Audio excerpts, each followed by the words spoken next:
Pull over. The order from the rear sliced through the muggy air in Memphis like a flash of lightning. Out the windows of Elvis Presley was in his pink Cadillac. Looked at something that made him forget that he was already 30 minutes late for his time in the studio at Sun in the dusty streets of downtown. A young child in Memphis was singing, like the spirit itself had touched him. And what the king saw next in a few minutes, all he thought he knew would be broken. Felt he knew what raw talent was. It was a hot August afternoon in 1956, the kind of day when the Mississippi your garment stuck to your body because of the dampness. Back and 12-year-old Tommy Ray Johnson was getting ready to go to his normal place on the corner of Beale Street in Maine. The used guitar case that he had been using months were held together with electrical tape, and the ancient harmonica that his dad used to play hung his necklace was made of a strand of string. Mama had found it in their kitchen drawer. His feet were dirty from the gravel roads in their neighborhood, and his patched overalls were made by hand by his mom, who worked 16 hours a day at the cotton mill just to have enough to eat their table. But none of that was important when Tommy Ray began to sing. Tommy Ray had been coming to this same corner for the past 6 months. Every Saturday, that terrible day when the mill shut down, his mom's hours were cut in half. With his dad lost in Korea 3 years ago and to Mary Lou, your younger sisters are at home, 8, and Susie, who is only 5.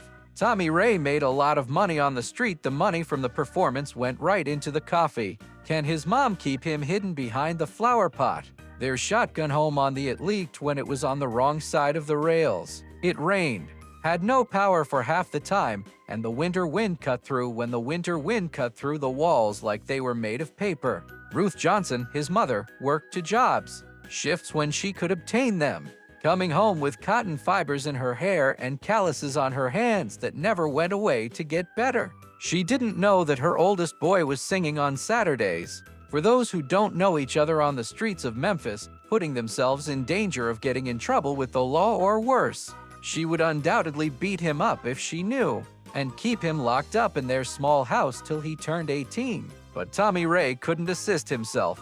Music wasn't only something he did to make money. It was the one thing that made him feel like he could fly over all the worry and duty that weighed heavily on him 12-year-old shoulders. As he meticulously adjusted his dad's old guitar with strings that had been changed one at a time, Tommy would do it whenever he could afford it. Ray took a big breath and looked around. In the usual mess of Beale Street, field laborers going home after a long day pluck cotton every day. Women on their Sundays dresses walked to church in the evening services. Kids ran after each other between the structures, and the sound of blues music coming from the bars made a symphony that had become the music that played during his weekend shows. Today was different in some way. The people looked more alive. The late afternoon, the sun was shining on the street just right, and Tommy Ray had been working on a new "That's All Right," which he arranged couldn't wait to give it a try. He had spent hours in their small back room, which was the only place in their house where he could practice without waking the girls, getting each note just right while listening to Elvis Presley records. On there, the flimsy walls let the neighbor's radio through. Tommy Ray put his daddy's harmonica and played the first note. He closed his eyes and let the music like the Holy Spirit wash over him. He'd analyzed every Elvis Presley recording he might discover, looking at how the king bending notes, how he used his voice to tell a tale, the exact time of each loud run that made girls shout and men who had grown up tap their feet. But when Tommy did something wonderful, Ray began to sing. The kid who was shy hardly seldom spoke up in class, who got worried about chatting to store owners, who liked to blend in with the background wherever he went, all the time gone. In his stead came a performer who could get people's attention, who could freeze time and crowds congregate with only his voice and guitar from long ago. The change was right away and stunning.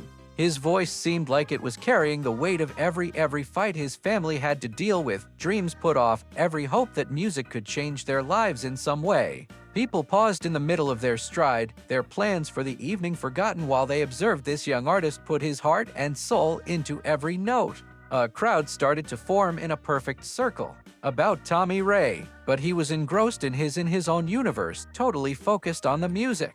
Each note was planned, and each planned vocal run, each pause held for the correct amount of time. He wasn't just emulating Elvis Presley's style. He was giving it meaning by adding his own narrative, his own grief and hope into every word. but 6 blocks away, stuck in the usual downtown Memphis traffic that moved like molasses August.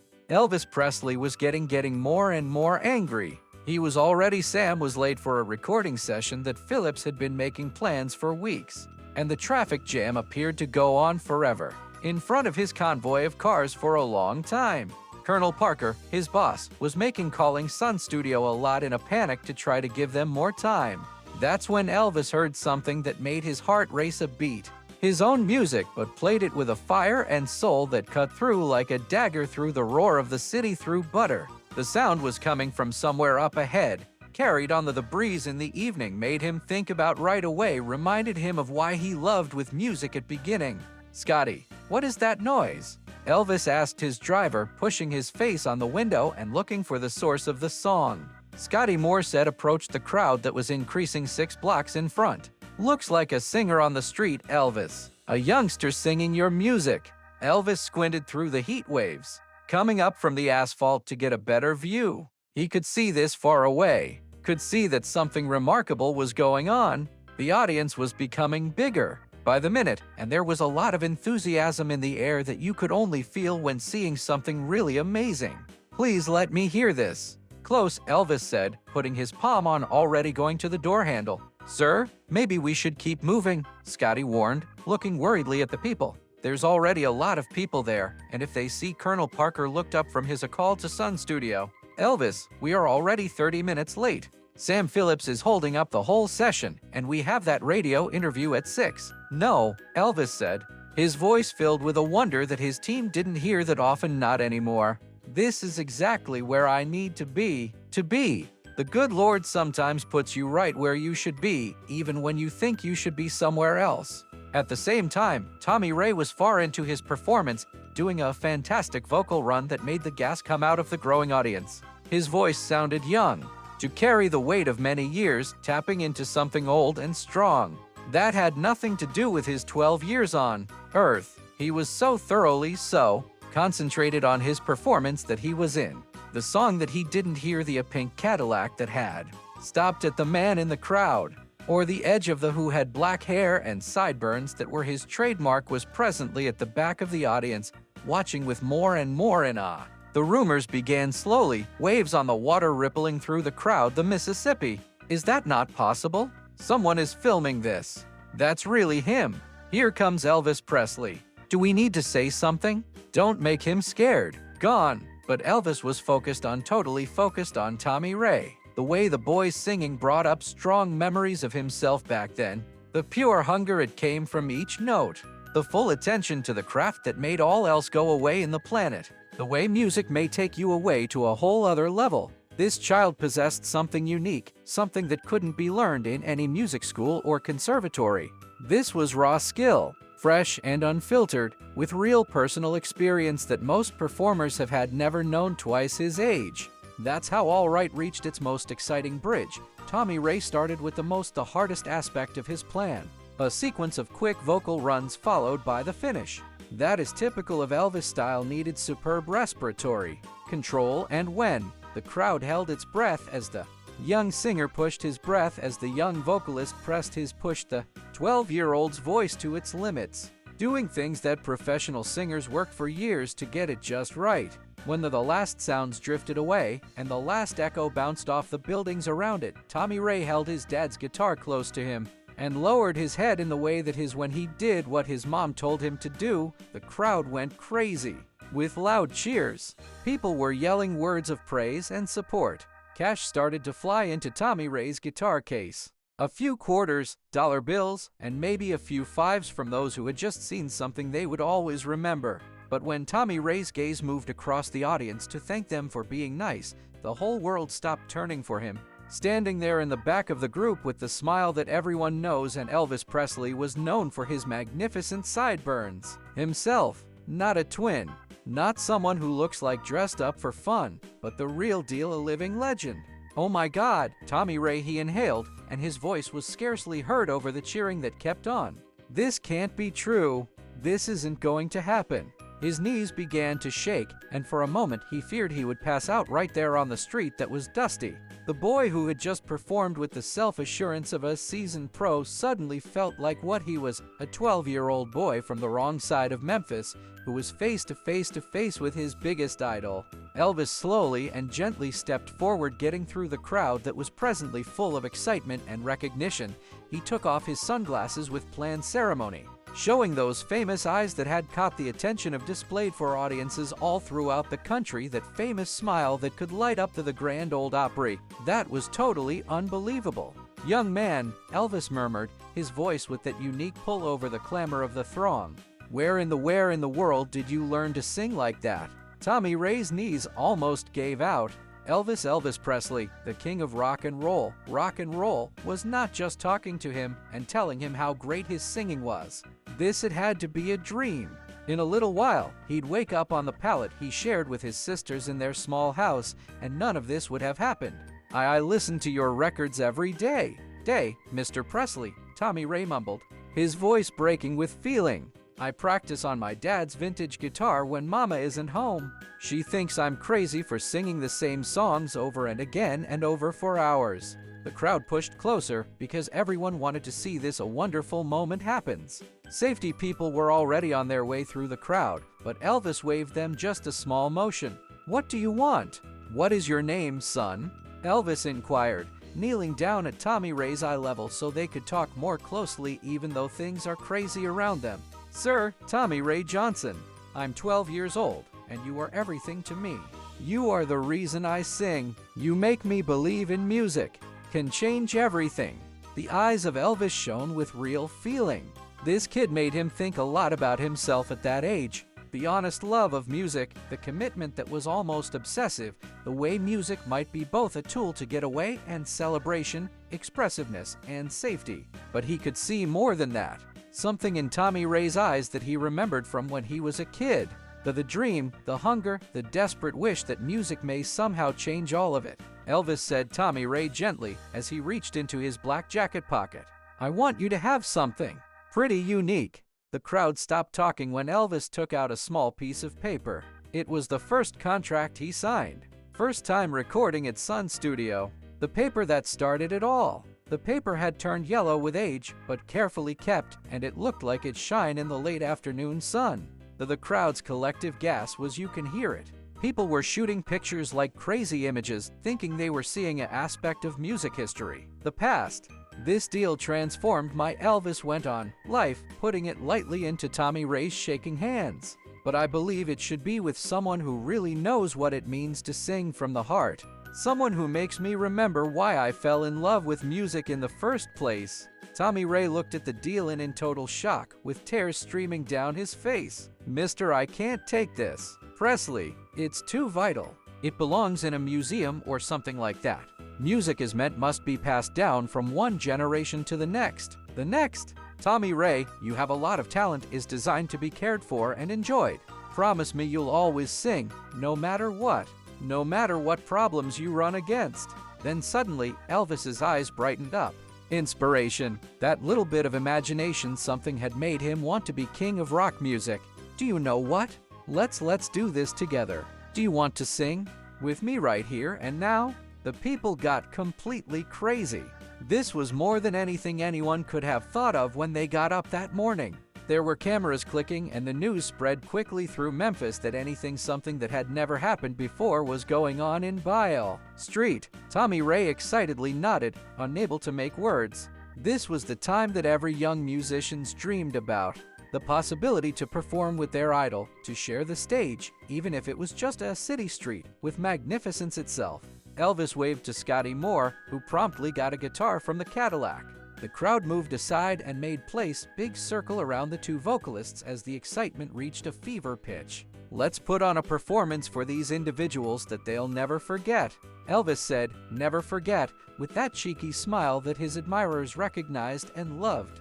As Elvis played the first chords, Hound Dog's chords, which are really something spectacular, happened. Elvis Presley, the Tommy Ray and the king of rock and roll Johnson was a child from the streets with a dream. Started singing together in the middle of Beale Street is in the middle of Memphis. The change happened right away and amazing.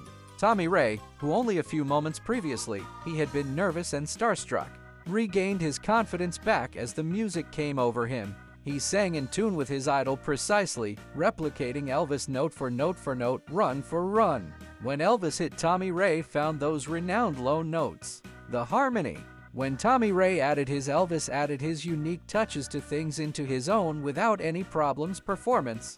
For 4 minutes and 37 seconds, there was no superstar for seconds. Entertainer on the street. There was no difference in age, wealth, or fame. Only two artists were sharing their love of music for everyone, linked by the language that everyone speaks song. When the last note rang out, people were clapping throughout Beale Street, loud and long, bouncing off of the buildings and making it look like they were shaking very earth under her feet.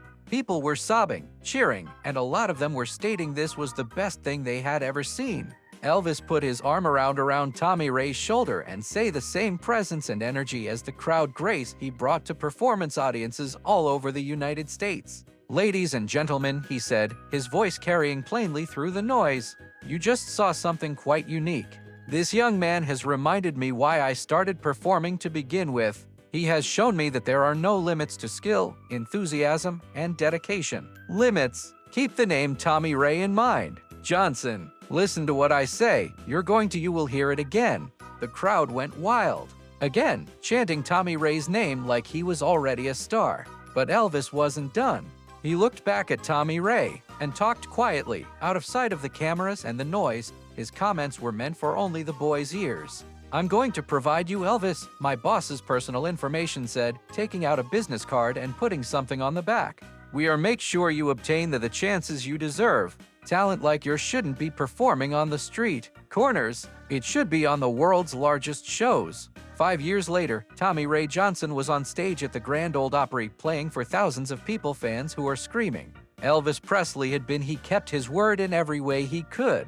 He had set up Tommy Ray not just to get professional training with the top vocal teachers in Nashville, but he had also set up a full scholarship grant to pay for the boys' school. Ruth Johnson, who had been working herself to death at the cotton mill, was able to leave her employment after Elvis secretly set up ongoing help for the family. They left, turning their shotgun house into a lovely house where the daughters might have their Tommy Ray may practice in his own room. Music without bothering anyone. But Tommy Ray is probably the most important person. "Never forgot what I learned from that August afternoon on Beale that changed my life street. How important it is to stay of being modest, working hard, and never giving up on your dreams. No matter how hard it is to give up on your aspirations, even if they seem impossible." Tommy today Ray Johnson is a country artist who has won a Grammy.